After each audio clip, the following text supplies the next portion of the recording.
Hello and welcome to Cambridge for Kids History Podcasts with me, Matthew Brooks. I'm an archaeologist and I love history, and in these podcasts I would like to share my knowledge and discoveries with you. This is episode 2 of the Age of the Egyptians series. In this episode we are rummaging around cursed tombs with our hammer and chisel as we take a close look at the language of the Egyptians, hieroglyphics. You will learn about its origins, the many forms and styles, and why the Egyptians considered the symbols alive and used as a force for both good and evil. Let's take a look.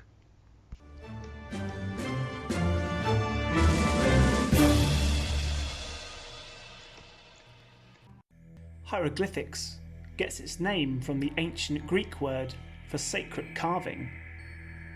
When the Greeks first encountered the Egyptians in the 1st century BC, they had spoken of holy signs when discussing Egyptian writing.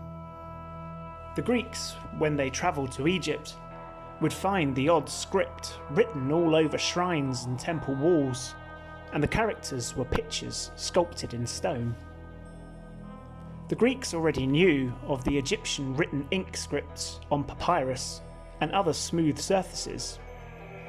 But these pictures on certain structures were something different entirely. Hieroglyphics could be pictures of objects and living creatures, used in daily life or symbols. Some are easy to identify.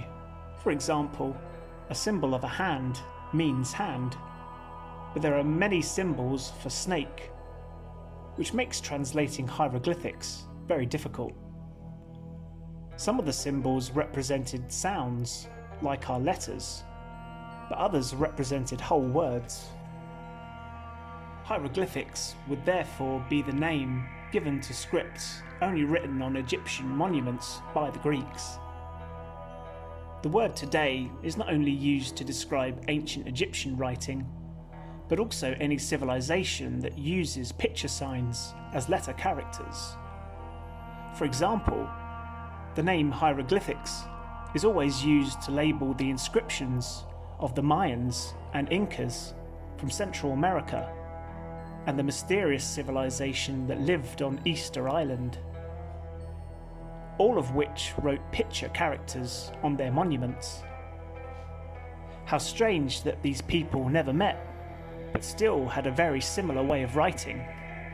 The first hieroglyphics written date from the end of the 4th millennium BC, or around 6,000 years ago, chiselled onto pottery jars and tablets, and left in tombs, so that the person who was laid to rest could be identified. In the traditional period of Egyptian writing, there was around 700 hieroglyphics, and this number would gradually increase over time, because scholars began to invent new methods and symbols. The additional hieroglyphics added something new onto the established older symbols. The inscriptions were mostly written from right to left, but would sometimes be written from left to right, usually for religious or decorative purposes. The tools used by the craftsmen for writing hieroglyphic symbols consisted of hammers and chisels for stone inscriptions, and brushes for wood and other surfaces. Sometimes the symbols needed to be smaller for inscribing hieroglyphics on hard materials, such as metal or works of art. You didn't want your beautiful pictures or statues to be full of hieroglyphics. So the Egyptians invented a new form of writing called cursive or hieratic hieroglyphs, which shortened the symbols but had the same meaning. Hieroglyphic inscriptions were found mainly on walls of famous tombs and temples, but they also appear on tombstones, sculptures and coffins, and on all manner of containers and tools.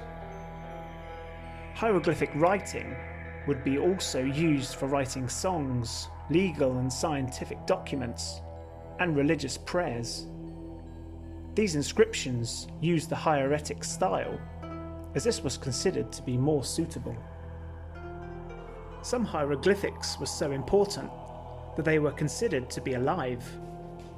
Certain signs were banned or were used in a different form on graves, for fear that the symbols being used could harm the deceased in the afterlife.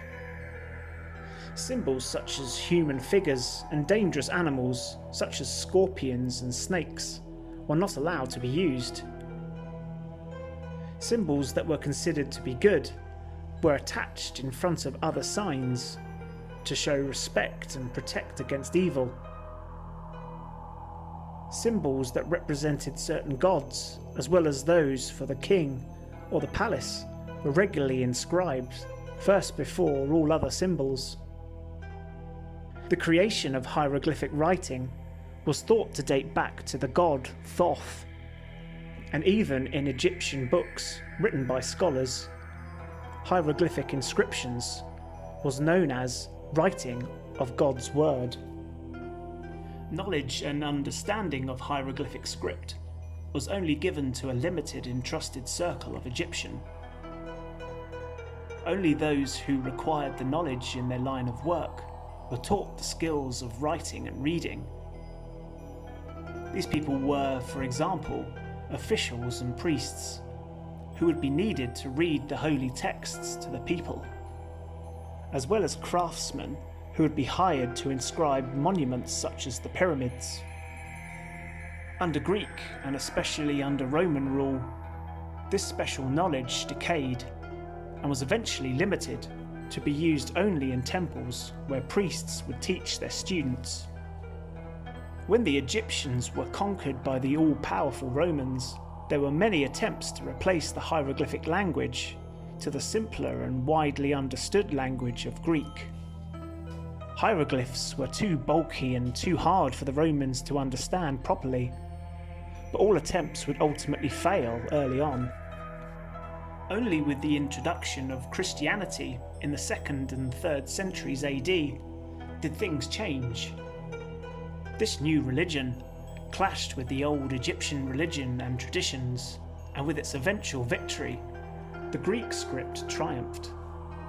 From its foundation, Egyptian Christians used the Greek alphabet for writing their spoken Egyptian language, and it slowly began to replace the hieroglyphic language. Because the hieroglyphic language was so large, the Greek alphabet needed to add 7 new letters to account for Egyptian sounds not present in Greek.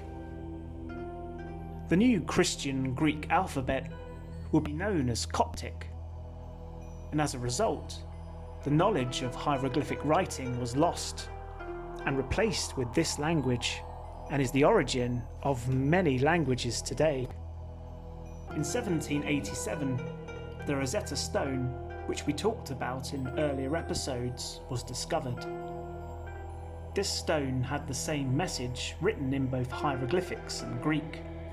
This was important because it helped to translate what the hieroglyphics said, and it could be used to help translate other forms and styles of hieroglyphs.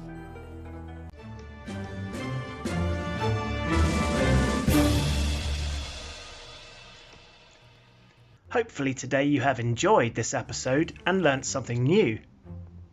If you like this podcast, be sure to subscribe so you never miss another episode. Tune in next time with your host, me, Matthew Brooks, for more time travelling. Thanks a lot for listening and have a great day.